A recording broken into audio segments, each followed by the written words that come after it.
انسان جب دنیا میں وقت گزارتا ہے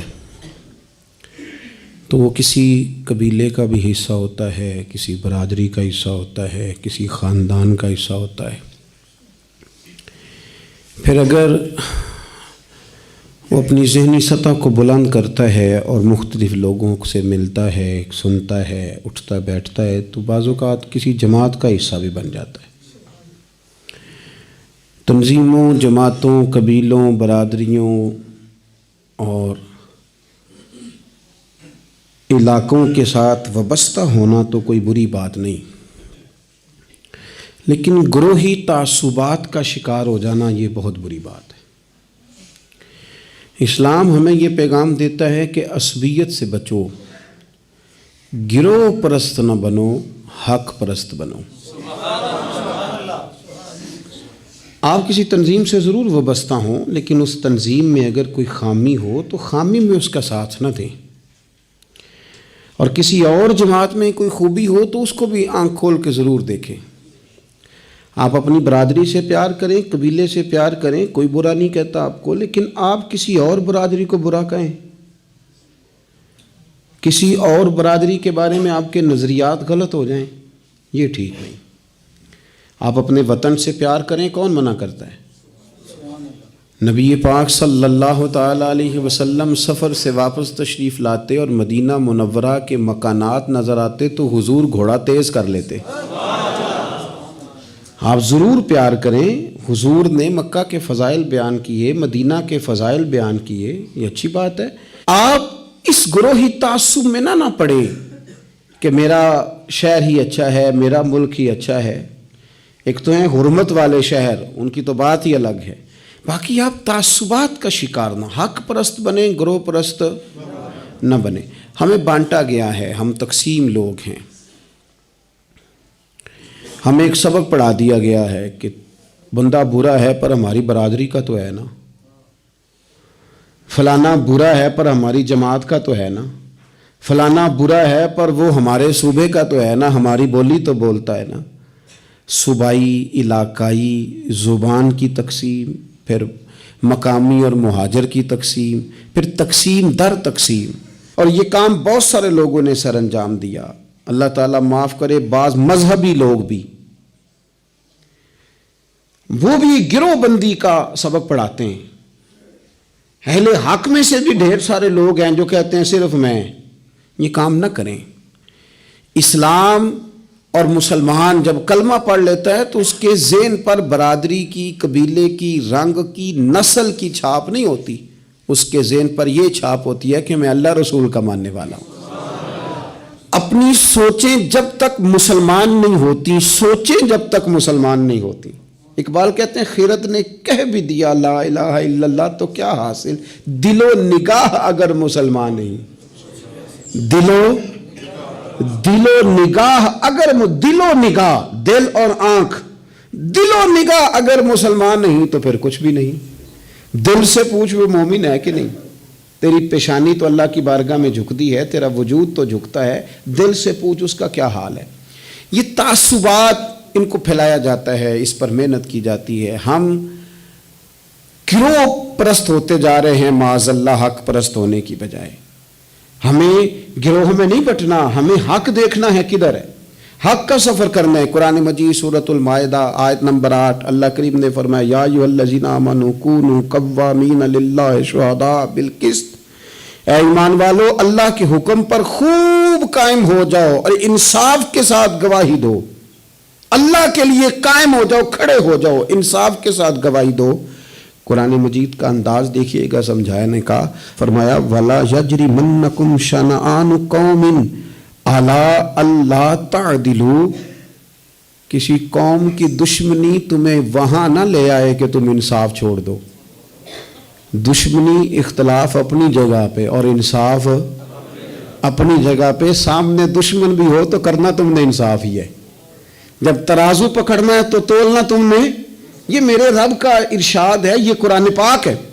کسی قوم کی دشمنی تمہیں انصاف سے نہ روک دے، اعدلوا، عدل کرو، ہوا اقرب للتقوی، یہ پرہیزگاری کے زیادہ قریب ہے۔ نماز روزہ حج زکوٰۃ یہ تو عبادت ہے، لیکن پرہیزگاری کیا ہے کہ تم عدل کرو، انصاف والے ہو جاؤ، ترازو صحیح کرو۔ واتقوا اللہ، اللہ سے ڈرو، ان اللہ خبیر بما تعملون، بے شک اللہ کو تمہارے کاموں کی خبر ہے۔ اللہ کو پتہ ہے، کسی کو پتہ نہ بھی ہو تو اللہ کو پتہ ہے کہ تم فیصلے اپنی جماعت دیکھ کے، گروپ دیکھ کے کرتے ہو۔ ہمیں نہ پوری طرح قائل کیا گیا، نہیں ہم نے دیکھنا ہوتا کہ سچ کدھر ہے، نہیں ہم نے غور کرنا ہوتا کہ حقیقت کیا ہے، بس یہ کہ بات میری برادری کی ہے، بات میرے قبیلے کی ہے۔ یہ ہمارے دیہاتوں میں یہ ہوتا تھا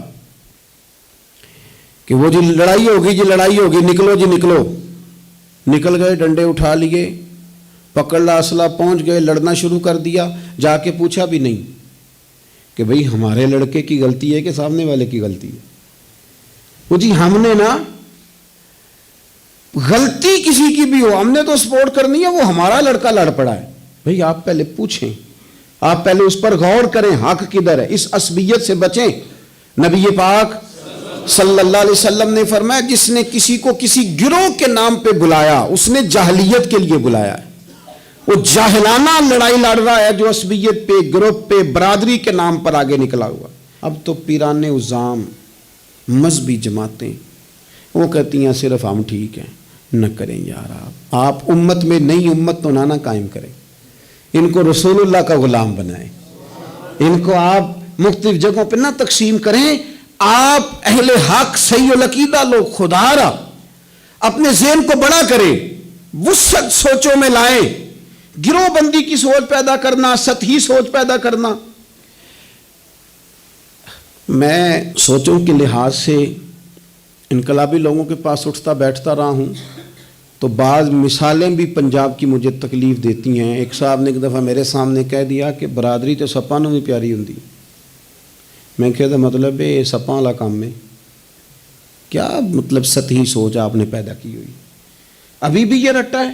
یہ جو گروہی تعصبات ہیں نا، یہ تو بندے کو حق سے دور لے جاتے ہیں۔ گروہی تعصب، گروہ کا تعصب، یہ تو حق سے دور لے جاتا ہے۔ میرے عزیزو، تعصبات سے اوپر اٹھ کے دیکھیں، خیر اور جگہ پہ بھی ہے۔ میں نے وہ لوگ بھی دیکھے ہیں جن کو اہل بندہ نظر آیا تو انہوں نے عہدہ ہی چھوڑ دیا۔ ہم اپنی ذات کے چنگل میں اتنا پھنس کے رہ گئے، مجھے پوچھا جائے، مجھے گنا جائے، میری بات کی جائے، آپ کچھ نہیں کر سکیں گے، اس لیے کہ آپ ذات کی جنگ لڑ رہے ہیں۔ آپ جب تک نظریات کی جنگ نہیں لڑتے، یہاں سے اوپر اٹھ کر بات نہیں کرتے، آپ کوئی کام نہیں کر سکتے، سوال ہی پیدا نہیں ہوتا، اس لیے کہ سوچ ہی چھوٹی ہو گئی۔ گروہی تعصبات سے نکل کر جب آپ کو حق آ جائے پھر اس کو قبول کریں، پھر نہ آپ کا منصب آپ کو روکے۔ حضرت ابی بن کعب رضی اللہ تعالیٰ عنہ نے امیر المومنین سیدنا فاروق اعظم پہ مقدمہ کر دیا تھا، عدالت تھی، جج تھے حضرت زید بن ثابت۔ حضرت عمر پہنچے، حضرت زید بن ثابت اٹھ کے کھڑے ہوئے، جگہ خالی کا، امیر المومنین بیٹھ جائیے۔ آپ فرمانے لگے زید یہ تم نے ناانصافی کی، ہم دونوں آئے تھے مقدمہ لے کے، یہاں تو دونوں کے لیے جگہ بناتے، تم نے ٹھیک نہیں کیا۔ پھر بات ذرا آگے بڑھی، حضرت ابی بن کعب نے مطالبہ کیا کہ حضرت عمر فلاں بات پہ قسم اٹھائیں، تو حضرت زید بن ثابت جج تھے، کہنے لگے آپ امیر المومنین سے یہ مطالبہ کر رہے ہیں؟ تو حضرت عمر فاروق کہنے لگے زید آپ اس مقدمے کا فیصلہ کر لیں، اس کے بعد میں آپ کو فارغ کر دوں گا۔ آپ مجھے امیر المومنین کہہ رہے ہیں اور امیر المومنین کہہ کے آپ یک طرفہ ہو رہے ہیں، اور جو آدمی انصاف لینے آپ کے دروازے پہ آیا ہوا ہے، اس ملک کا مسئلہ کیا ہے؟ اس ملک کا مسئلہ غریبی نہیں، میرے وطن کا مسئلہ یہ ہے کہ امیر غریب کے لیے قانون الگ الگ ہے۔ یہاں 11 سال 12 سال ایک شخص جیل میں رہ کے آتا ہے، لیکن بعد میں پتہ چلتا ہے وہ تو بے گناہ تھا، اس کے 11 سال کون واپس کرے گا؟ اس کے 20 سال زندگی کے جو سلاخوں کے پیچھے کٹ گئے کون واپس کرے گا؟ اور امیر آدمی وہ تو قبل از گرفتاری ضمانت کرا لیتا ہے، ان کے پاس تو بڑے بڑے ایشو ہیں، بڑے بڑے وکیل ہیں، بڑے بڑے ڈاکٹروں کی ان کے پاس رپورٹیں ہیں، وہ تو سارا کچھ کر سکتے ہیں، کوئی ہے ہی نہیں ان کو روکنے والا۔ میرے عزیزو آپ سمجھے میری بات کو، حضرت عمر فاروق فرمانے لگے یہ فیصلہ کر لیں، اس لیے کہ حضرت عمر اگر صرف اپنا سوچتے تو نظریہ نہیں بچتا تھا۔ جناب عمر رضی اللہ تعالیٰ عنہ نے نا صرف اپنا نہیں سوچا، انہوں نے کہا کہ سچ کو فروغ دیا جائے، ذات سے نکلا جائے۔ آپ فرمانے لگے تو نہ عمر کو کسی اونچی اڑان میں مبتلا نہ کر. عمر کو پتہ ہے عمر کیا ہے، اسے وہ دور یاد ہے جب وہ اونٹ چلایا کرتا تھا. لہذا میرے لیے وہی فیصلہ کر جو فیصلہ کرنے کا طریقہ قرآن و سنت نے ہمیں عطا فرمایا ہے. آپ نکلیں ذرا ذات پات کے چنگل سے. یہ جو بت پال لیے نا، اقبال کہتے ہیں اگرچہ بت ہے جماعت کی آستینوں میں، جماعتوں کے بت تو نہ بناؤ، تنظیموں کو بت تو نہ بناؤ، آپ برادری کو بت تو نہ بناؤ، آپ رنگ نسل کو بت تو نہ بناؤ. اگرچہ بت ہیں جماعت کی آستینوں میں، پر مجھے ہے حکم اذاں لا الہ الا اللہ. یہ ٹوٹ جائیں گے لا الہ الا اللہ کی ضرب سے. وسیع الظرف، وسیع المزاج بنے، وسیع المشرب بنے. آپ کبھی بھی سوچوں کو اتنا محدود نہ کریں کہ آپ کسی ایک ابہام کا شکار ہو کے ہی ساری زندگی گزار دیں. کیا مسئلہ تھا عرب کے لوگوں کو؟ مسئلہ کیا تھا؟ صرف اتنا. ایک عجیب روایت ہمیں ملتی ہے سیرت کی کتابوں میں. میرے نبی پاک صلی اللہ تعالی علیہ وسلم نا رات کے وقت پہاڑ کی چوٹی پہ بیٹھ کے قرآن پاک کی تلاوت کرتے تھے. حضور نا رات کے وقت قرآن پاک کی تلاوت کر رہے تھے، نبی کریم تلاوت کر رہے تھے. اور جب یاسین والے نبی خود یاسین پڑھے، والضحیٰ والے محبوب جب خود والضحیٰ کی تلاوت کریں، مدثر والے محبوب جب خود مدثر پڑھے، تو انداز ہی نرالو. حضور قرآن پاک کی تلاوت کر رہے تھے تو اس تلاوت کی نا آواز گونجی. کہاں تک پہنچی؟ ابو جہل بھی کسی جھاڑی میں چھپ کے حضور کا قرآن سننے لگے.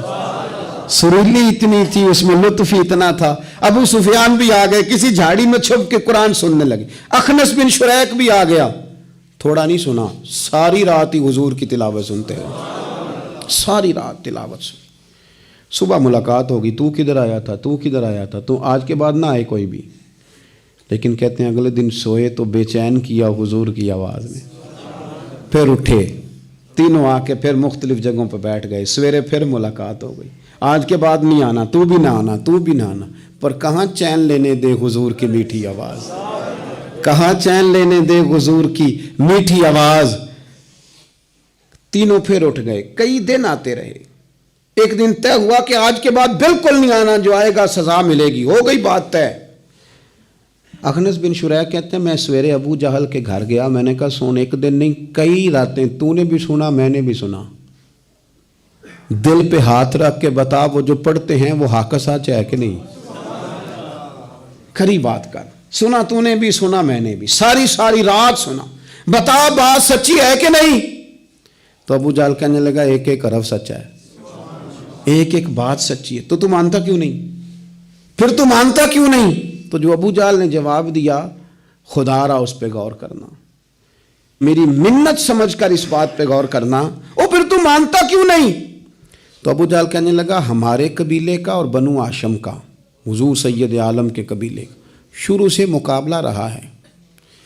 انہوں نے اگر لوگوں کو کھانے کھلائے تو ہم نے بھی کھلائے، انہوں نے غریبوں کا بوجھ اٹھایا تو ہم نے بھی اٹھایا، انہوں نے اگر گھوڑا دوڑایا تو ہم نے بھی دوڑایا. پھر انہوں نے دعویٰ کر دیا کہ ہمارے اندر ایک نبی آ گیا ہے. اب ہم کیسے مان جائیں اس قبیلے میں نبی آ گیا؟ پہلے کیا کہہ رہا ہے؟ بات بالکل حق ہے. اب کیا کہہ رہا ہے؟ اس کے کہنے کا مطلب یہ ہے کہ اگر میرے قبیلے میں نبی آتا تو میں مان جاتا. او خدا کے بندو، یہ برادری کا بت، قبیلے کو جو بت بنا لیا معاذ اللہ، وہ تعصب بن کے آڑ بن گیا، گروہ پرست ہو گئے. وہ کہنے لگا اس کا مطلب یہ تھا کہ میرے قبیلے میں ہوتے تو میں مان جاتا. قبیلہ دوسرا ہے. خدا را ان بتوں کو توڑنے کی ضرورت ہے.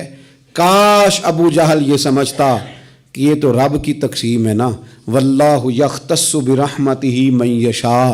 وہ کہتا ہے میں جس کو چاہتا ہوں اپنے فضل سے اپنا خاص بنا لیا کرتا.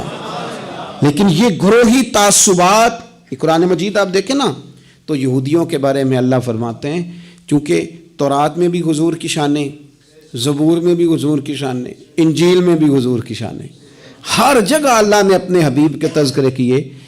رب کریم فرماتا ہے محبوب یہ جو یہودی ہیں نا، یعرفونہ کما یعرفون ابناءہم. قرآن مجید کے الفاظ پہ غور کیجیے. کہا محبوب یہ آپ کو اس طرح جانتے ہیں، اس طرح پہچانتے ہیں جس طرح کوئی اپنے بیٹے کو پہچانتا ہے. جڑواں بچے ہوں نا، جڑواں شکلیں بھی ایک جیسی ہوں تو اور کوئی پہچانے نہ پہچانے، باپ اور ماں پہچانتے ہیں کہ یہ فلانا ہے، اور یہ ان کو پتہ چلتا ہے۔ کہا محبوب جس طرح یہ اپنے بچوں کو پہچانتے ہیں نا اس طرح آپ کو جانتے ہیں۔ لیکن وہ کہتے پتہ کیا تھے؟ وہ کہتے تھے کہ ہم وہ والی وحی مانیں گے جو ہم پہ آئی ہے، جو بنی اسرائیل کے نبی آئے ان کو مانیں گے۔ یہ چونکہ حضرت اسماعیل علیہ السلام کی اولاد میں سے ہے رسول رحمت صلی اللہ علیہ وسلم، لہٰذا نہیں مانیں گے۔ وہ جو گروہی تعصب تھا نا، قبیلے کا تعصب گروہی، وہ لے ڈوبا۔ وہ تورات پڑھ کے بھی، انجیل پڑھ کے بھی، بلکہ وہ لوگوں کو کہا کرتے تھے رسول آنے والے ہیں، رسول آنے والے ہیں، رسول آنے والے ہیں، لیکن حضور آ گئے حضرت ابراہیم کی اولاد میں سے، حضرت اسماعیل کی اولاد میں سے۔ انہوں نے کہا جی وہ تو ہمارے قبیلے میں ہوتے تو ہم مانتے۔ میں نے بھی غور کرنا ہے، آپ نے بھی غور کرنا ہے۔ یہ سوچیں تو یہودیوں کی ہیں کہ فلانا میرے قبیلے سے ہو تو پھر مانتا ہوں، فلانا فلانی جگہ ہو تو۔ یہ تو سوچ ہماری نہیں، ہمارے اندر کیسے آ گئی؟ ہم نے کس دبدبے سے اپنے بچوں کو یہ بات سکھائی کہ تو فلانے چودھری کا بیٹا اور فلانے کمی کے بیٹے سے تو کھیل رہا ہے؟ یہ سوچ پیدا کیسے ہوئی؟ کون تھا جو یہ سوچیں لایا؟ کہاں سے یہ پنپی، کہاں آ کے پروان چڑھی؟ اس بنیاد پر لوگوں نے الیکشن لڑے کہ یہ پنجابی ہے، یہ سندھی ہے، یہ بلوچی ہے، یہ فلانا ہے۔ اس بنیاد پر لوگوں کو تقسیم کیا، اور لوگ اتنے مائل ہوئے کہ ان بنیادوں پر ووٹ دینے لگے، ان نعروں کے قائل ہو گئے، ان سطحی بنیادوں پر آ کے انہوں نے کام کیا۔ دیکھیں میں کہہ چکا ہوں کہ ہر قوم کے رسم و رواج سے اختلاف نہیں، لیکن وہ قوم تعصب کا شکار اور اپنے علاوہ کسی کو جانے ہی نہ۔ نبی پاک صلی اللہ علیہ وسلم نے فرمایا اپنے قبیلے کا دفاع کرو، پر ناجائز بات پر ان کی سپورٹ نہ کرو، غلط بات پر ان کی سپورٹ نہ کرو۔ غلط بات ضروری نہیں کہ ساری باتیں ہماری اماں ہی ٹھیک کرتی ہو، کوئی بات ہماری بھابھی بھی ٹھیک کرتی ہے۔ ادب سے کہیں، پیار سے کہیں، سوکیانہ جملہ نہ بولیں، پر کبھی اماں سے بھی کہیں، ابا جی سے بھی کہیں، یہ بھی کسی کی بیٹی ہے۔ آپ کیوں تعصب کا شکار ہیں؟ ادب سے کہیں کہ یہاں اس کی بات ٹھیک ہے، تیری ٹھیک نہیں۔ خامد بھی کسی وقت اپنی بیوی کو کہے کہ تو ساس بن گیا، تو اس کا مطلب کیا ہے؟ جو بات درست ہے وہ درست ہے۔ آپ حق کے ساتھ کھڑا ہونا شروع ہو جائیں۔ حق کی فتح انسانیت کی فتح ہوتی ہے، سچ کی فتح ملتوں کی فتح ہوتی ہے، ملتوں کی۔ سچ جب کامیاب ہوتا ہے تو اس کی چھتری میں لوگ سکون پاتے ہیں۔ جب حق غالب آتا ہے، انصاف عام ہوتا ہے، تو ہر آدمی کو سکون ملتا ہے، اس کے سائے میں سب لوگ اپنے دلوں کو ٹھنڈا محسوس کرتے ہیں۔ ہماری وہ ذاتیات اور گروہ بندی کا جو مزاج ہے وہ ملی سطح کا نقصان کرتا ہے۔ میں اکثر یہ بات کہتا رہتا ہوں، پھر کہتا ہوں، ہم اپنی ذات کا معاملہ دیکھتے ہیں، ذات کا۔ کوئی استاد کسی مدرسے میں، کسی اسکول میں، کسی کالج میں پڑھاتا ہے تو وہ یہ نہیں دیکھتا کہ کتنی مشکل سے یہ بلڈنگ بنائی گئی، کہاں سے وہ پیسے آتے ہیں جن کے ساتھ یہ سارے اخراجات چلتے ہیں۔ میں نے دیکھا ہے گروہ بندی کی جاتی ہے، بچوں کو اپنے ساتھ سیٹ کیا جاتا ہے۔ اتنا برا حال ہوتا ہے کہ ایک استاد گیا تو بچے بھی لے گیا ساتھ ہی، کیونکہ اس کے ساتھ سیٹ تھے۔ اس نے یہ نہیں دیکھا کہ ان کا تو مستقبل تباہ ہو جائے۔ میں تو ایک سبق پڑھاتا ہوں تو ان کے تو باقی 6 استاد وہیں پہ ہیں۔ یہی حال ہم اداروں میں کرتے ہیں جہاں کام کر رہے ہوتے ہیں۔ ہم اپنے حساب سے لوگوں کو اپنے پیچھے لگانے کے چکر میں ملی اور قومی سطح کے جرم کرتے ہیں، قومی سطح کے۔ اس کا نقصان نہ مدرسے کا ہوا، نہ اس استاد کا ہوا، ان بچوں کا نقصان، اس اسکول کالج ادارے مدرسے میں پڑھنے والوں کا نقصان، کیونکہ ہم گروہ بندیوں کے قائل ہیں، تنظیموں جماعتوں کے قائل ہیں، ہم ملی سوچوں کے قائل نہیں۔ کوئی اگر کہیں بھی خیر کی بات کر رہا ہے تو آپ کو اگر اللہ نے سچ کی توفیق دی ہے تو آپ سب کو سرائیں گے، خیر کا ذکر کریں گے، خیر کا۔ اگر اپنے اندر کوئی کوتاہی ہو تو اس کا بھی اظہار کریں گے۔ میرے عزیزو، میرے نبی پاک صلی اللہ علیہ وسلم کو جن لوگوں نے حضور کے زمانے میں ہوتے ہوئے نہ مانا، ایسا نہیں تھا کہ ان پر حق واضح نہیں تھا، انہیں پتہ تھا سچ کیا ہے، لیکن وہ گروہ پرست تھے، حق پرست نہیں تھے۔ جو حق پرست تھے وہ حضرت سلمان فارسی کی طرح فارس سے بھی چل کے آ گئے، وہ حضرت صہیب کی طرح روم سے بھی آ گئے، وہ دور دراز سے بھی آگے۔ حق پرست تھے نا، حق ڈھونڈتے، کئیوں کے گھر تک حق گیا، گھر تک ان کو اپنی دہلیز پر سچ ملا، لیکن حق پرست نہیں تھے، گروہ پرست تھے، وہ قبول نہیں کر سکے۔ آج بھی میں نے دیکھا ہے بڑے بڑے سیاستدانوں کا نیک ہونے کو دل کرتا ہے، بڑے بڑے مالداروں کا کسی درویش کا مرید ہونے کو دل کرتا ہے، سیکھنے، لیکن وہ انا جان ہی نہیں چھوڑتی۔ نہ چودھری صاحب کا کوئی پیر ہوتا ہے، نہ پڑھے لکھے آدمی کا، نہ مالدار، ان کا کیسے پیر ہوگا؟ ممکن ہی نہیں ہے۔ کس طرح اپنے آپ کو وہ بٹھائیں گے طالب علموں کی صف میں؟ ان کے لیے اس لیے رہ جاتے ہیں، خیر نہیں پا پاتے۔ آپ نے جب تک وہ چیز چھوڑی نہیں، پیالہ بھرا ہوا ہو تو کوئی اس میں شے اور ڈالی جا سکتی ہے؟ اس کا تو خالی ہونا شرط تھا۔ ہم بڑے بڑے بزرگوں کے پاس گئے لیکن پیالے بھرے ہوئے تھے، کیسے کوئی شے آتی؟ کاش پیالے ایک تو خالی کرتے پھر سیدھے بھی کرتے، تو پھر تو میرے بھائی کوئی طالب علم بھی گزرے تو وہ خیر کی بات بتائی جاتا ہے، پھر تو کوئی سفید داڑھی والا بزرگ گزر جائے تو اس سے بھی کوئی اچھی بات ملی جاتی ہے، گرچہ انگوٹھا چھاپ ہی ہو۔ لیکن شرط یہ ہے کہ پیالہ خالی ہو۔ لیکن یہاں تو لوگوں کا سٹیٹس ہی اور طرح کا، انداز ہی اور طرح کا۔ آمدام برسر مطلب نبی کریم علیہ السلام کے زمانہ مبارکہ کے قریب ایک جھوٹے مدعی نبوت کو حضرت ابوبکر صدیق نے قتل فرمایا، بھیج کے صحابہ کی جماعت۔ اس کا نام تھا مسیلمہ کذاب۔ عرب کے اندر جو قبیلوں کی تقسیم اوپر جا کے ہوتی تھی، اس میں نبی پاک کے قبیلے کو بنو مدر کہا جاتا تھا، اور مسیلمہ کذاب کے قبیلے کو بنو ربیہ کہا جاتا تھا۔ جب صحابہ اس کو قتل کرنے کے لیے پہنچے نا، ذرا بات سننا کتنی دلچسپ ہے۔ صحابہ قتل کرنے کے لیے پہنچے تو جو لوگ اس کو ماننے والے تھے نا، بنو ربیہ قبیلے کے، ان سے لوگوں نے پوچھا کہ یہ سچا ہے کہ جھوٹا ہے؟ انہوں نے کہا 100% جھوٹا ہے۔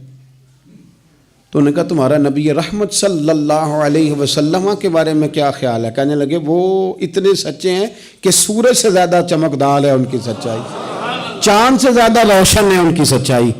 انہوں نے کہا پھر تم اس کے پیچھے کیوں لگ گئے ہو؟ کہنے لگے ہماری برادری کا جو ہوا، ہمارے قبیلے کا تو ہے نا۔